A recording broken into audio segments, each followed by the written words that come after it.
এবার কলকাতার পুজো পরিক্রমা। প্রথমেই যাব বাগুইআটি অশ্বিনীনগর বন্ধু মহলে। পুজোর থিম বারোয়ারি, মণ্ডপে বারোয়ারি পুজোর ইতিহাস।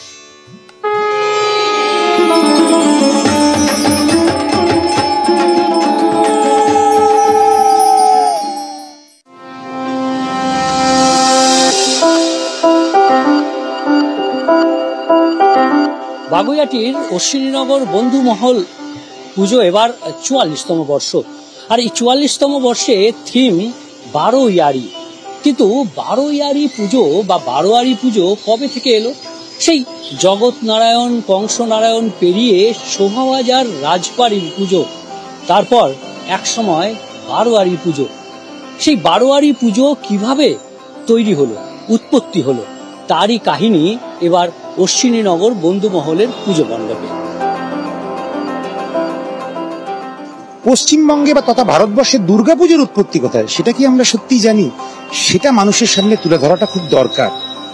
আরেকটি জিনিস খুব দরকার, এই যে আমরা সবাই জানি যে কোন এক সময় রাজতন্ত্রের কাছে এই দুর্গাপুজোটি আবদ্ধ ছিল, রাজা এবং জমিদার বাড়িতে। সাধারণ মানুষের কাছে 12 জন ব্রাহ্মণ মিলে বিপ্লব করে নিয়ে এসেছিল, রাস্তায় নামিয়ে এনেছিল সেই পুজো। সেই বারোয়ারির পুজোর কথাটা তুলে ধরাটাই আমাদের এবারের লক্ষ্য।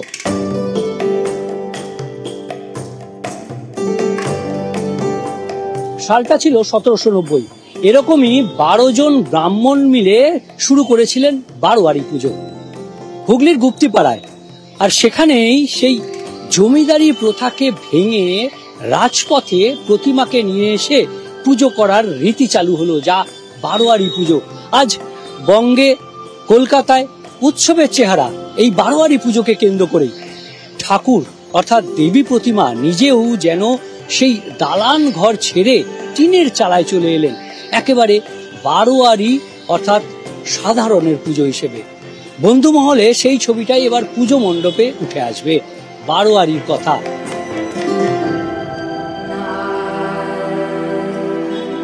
ক্যামেরা রাজীব সিং এর সঙ্গে বিশ্বজিৎ, নিউজ 18 বাংলা।